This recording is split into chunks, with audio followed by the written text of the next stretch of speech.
I never thought I'd be writing something like this, but here I am. My name's Steve, and I want to tell the story of how I found out my wife, Lisa, was cheating on me.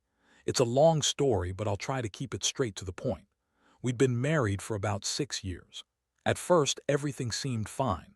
We had a pretty good life, decent jobs, a nice house, and occasional vacations. But lately, I'd noticed some subtle changes in Lisa. She was more irritable, quick to snap over small things, and always seemed distracted. She'd cancel plans last minute more often than not, and I'd catch her lying about little stuff, where she'd been, who she was talking to, things like that.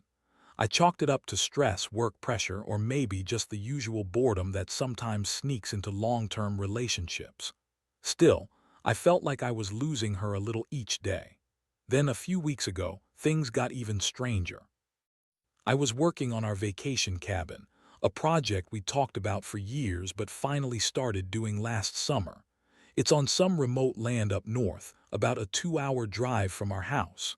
I'd been going there alone mostly, trying to get it done so we could get away for weekends or just some time alone together. I had a security camera set up there, a simple time-lapse thing that records everything during the day. I checked the footage one evening. Nothing unusual, just the usual crew working, the sun setting behind the trees. But then I noticed something weird. There was a clip where Lisa's face appeared. Not just that, but her getting into a car with someone else, someone I didn't recognize at first glance. It was her, all right, and she was meeting someone in the middle of the day when I was supposedly at work. I replayed that footage a few times, trying to make sense of it. It was clear she was sneaking out, and the guy she met looked like a contractor from the cabin crew. Big guy, kinda rough around the edges, but familiar. I didn't recognize him immediately, but I knew he was part of the construction crew because I'd seen him around before. My stomach dropped. I knew she'd lied about being at the salon or running errands when I called her during her supposed lunch break. And I felt a strange knot tighten in my chest. She'd been acting weird lately, more defensive, always with a fake smile, quick to dismiss my concerns. Now I had proof. She was sneaking around, meeting someone when I had no idea. I felt betrayed, sick, and furious all at once. The worst part, I had no idea how long this had been going on or how many times they'd met like that. The moment I realized what was happening, I knew I had to confront her, but I didn't want to do it immediately. I needed to gather my thoughts, see if there was more evidence, and figure out what I was even going to say. I didn't want to jump to conclusions, but the truth was staring me right in the face. My wife, the woman I loved and trusted, was having secret meetings with a guy who was supposed to be building us a cabin. And that wasn't even the worst part. She'd lied about everything. Every little explanation she'd give, every excuse about her being busy or stressed, suddenly sounded hollow. How many times had she lied? How long had she been sneaking around? I started to feel a whirlwind of emotions: anger, hurt, confusion. I was furious she could be so careless, so dishonest. But underneath it all, the pain started to settle in. I trusted her with everything, and she'd thrown that trust away for some cheap thrill with a contractor. I knew I couldn't just let it go. I had to do something. I had to find out just how deep this was.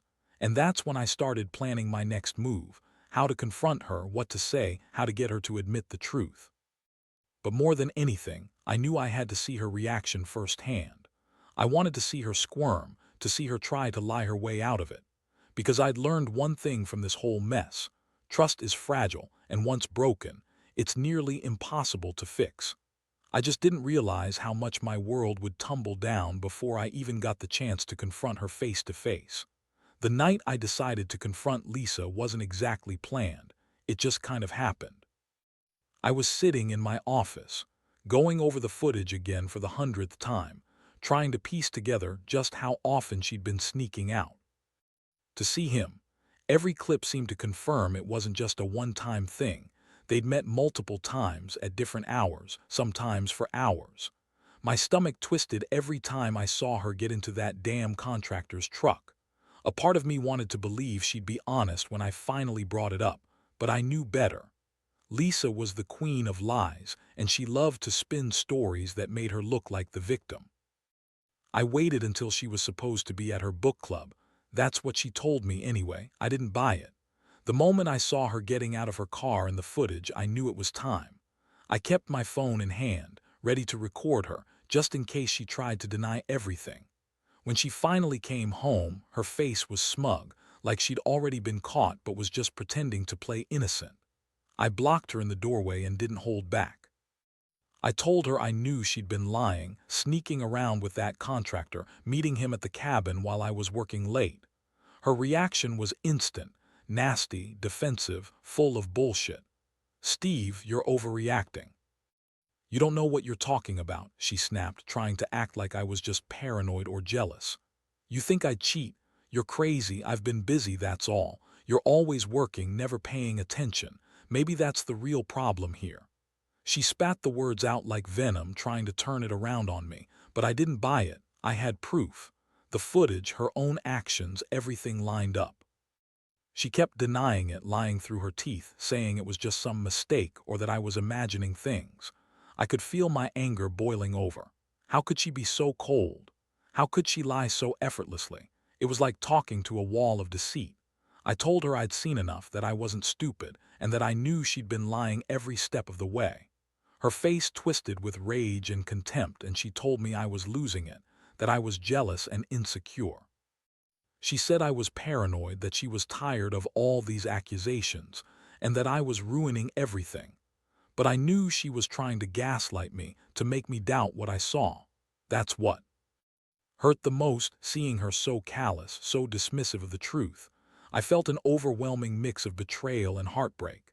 I'd always believed in honesty and commitment, and now I was staring at the woman I loved, who was willing to lie and cheat on me just to get her kicks. I told her I'd had enough, that I needed some space to think. She scoffed and dismissed me, acting like I was the problem, but inside I was shattered. The woman I thought I knew was gone, replaced by someone I didn't recognize. I left the house that night with a heavy weight on my chest, knowing that this wasn't going to be resolved with a simple apology or a quick explanation. This was a betrayal of the worst kind, and I was now faced with the brutal truth. I'd been blindsided by my wife's lies and her affair. The next few days were a blur of anger, confusion, and despair. I couldn't eat, couldn't sleep. Every time I closed my eyes, I saw her sneaking out, that smug look on her face, the way she lied so easily. I kept replaying that footage, trying to find some way to make sense of it all. I even considered confronting the contractor, but I knew that wouldn't solve anything. That was her mess to deal with, and I had to decide what I was going to do about my marriage, or if I even wanted to keep going. It was clear she wasn't going to admit the truth without pressure, and I realized I had to come up with a plan, something that would make her face the consequences of her betrayal. Honestly, I was angry enough to do just about anything at that point. I wanted her to feel what I was feeling, the pain, the shock, the humiliation of being so thoroughly played. But I also knew that revenge wouldn't fix anything, even if part of me desperately wanted her to suffer. Still, part of me wanted her to realize she couldn't get away with this, not without paying some kind of price. The longer I sat there, stewing in my own thoughts, the more I understood that I had to take control of the situation. She thought she could lie her way out, keep meeting him, and I'd never find out. But now I had that proof, and now I had to decide what my next move was going to be. After that night, everything felt different. I couldn't sleep, couldn't focus. My mind kept circling around her lies, the footage, the way she looked at me like I was the crazy one. I knew I needed to do something, but I also knew I had to be smart about it. Confronting her again, just yelling or accusing, wouldn't get me anywhere. I needed a plan, something precise. I started gathering more evidence, screenshots from the footage, her texts, even installing a hidden camera in the house. I wanted her to see I wasn't just some fool falling for her lies anymore. I was serious, and I was watching her every move. Over the next few days, Lisa got more bitchy, more defensive. She'd snap at me for no reason, accuse me of spying on her, call me paranoid. Her attitude was getting worse, but I kept my cool. Inside, I was simmering. I knew she was hiding something, and I was determined to expose it fully. One afternoon, I decided to follow her when she said she was going to the grocery store. She said she wanted to clear her head and get some space. I followed her in my car at a distance just to see where she'd go. She drove to a nearby town and parked outside a little motel. My blood ran cold when I saw her go inside with her purse. I watched her through a window, and what I saw confirmed everything I suspected. She was meeting someone again. I didn't need to see more. I snapped photos on my phone, then drove home, feeling like I'd just been sucker punched. That night I sat her down again, this time with undeniable proof. I played her the footage from our cabin, showed her the photos I took. I told her I knew she'd been lying all along, that I had enough evidence to kick her out if I wanted. Her face twisted with anger when I confronted her with the truth. She yelled, called me crazy, accused me of stalking her, and started spinning stories about how she was trapped in this marriage, how I was never there for her. I just looked at her coldly. I wasn't mad anymore. I was just done. I told her I wasn't going to be played anymore, that I deserved honesty and I was done pretending everything was fine. That's when she really lost it. She screamed at me, told me I was a controlling bastard, that I didn't understand her, and that she was not the kind of woman who just cheat for no reason.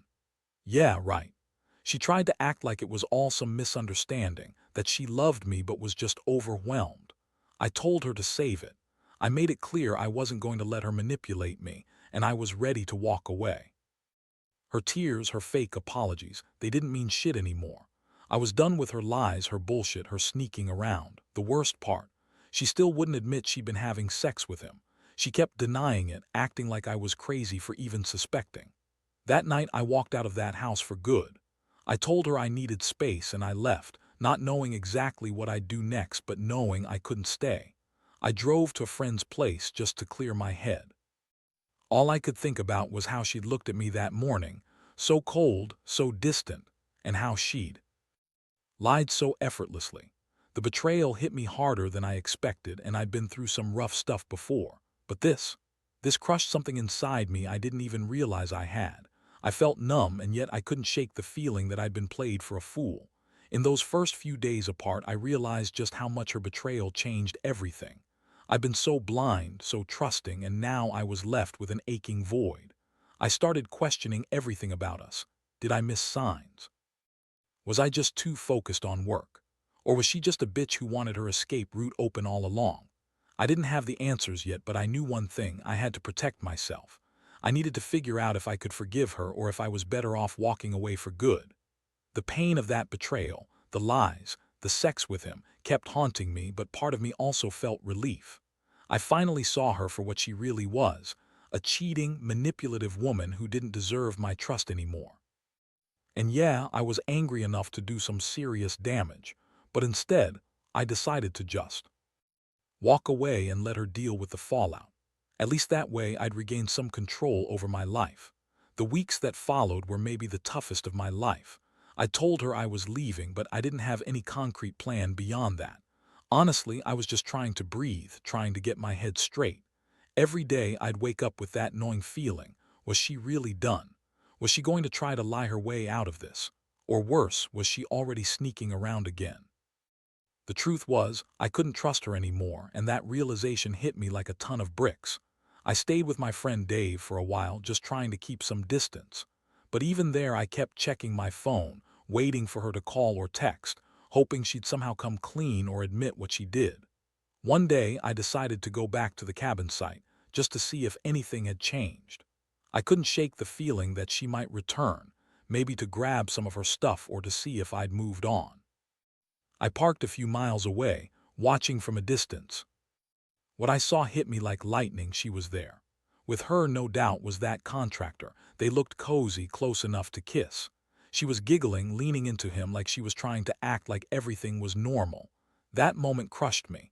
I felt a mix of rage and despair. How could she be so cold, so reckless? I snapped some pictures, then waited for her to leave. I knew I had to do something, but I wasn't sure what. I wanted to confront her right then and there, but I also knew I needed a better plan. I didn't want to just blow up and say something I'd regret. So I took a few days to think, to process how I was feeling. But the more I thought about her attitude, her lies, and that damned affair, the more I realized I couldn't trust her anymore. I needed to do something that would make her understand just how badly she'd messed up. I reached a point where I knew I had to act. I couldn't keep pretending that everything was fine, that I could just forgive her and move on. But I also wasn't the kind of guy to just blow up without thinking. I wanted her to see the damage she'd done, how her betrayal had shattered my world. So I started planning. I decided I'd send her a message, something direct but controlled. I wanted her to know I knew the truth, that I wasn't going to be played anymore. I also wanted her to feel the weight of her actions, even if I couldn't confront her face to face just yet. The message I put together was simple but ruthless. I told her I knew about the affair, that I'd seen the evidence, and that I was done with her lies. I didn't threaten her or call her names. I just laid it out plain and clear. I told her I deserved honesty and she'd refused to give it. I made it known that I wasn't coming back, not yet, maybe not ever, and that she'd have to live with what she'd done. I hit send and then waited. The silence that followed was worse than anything I'd experienced.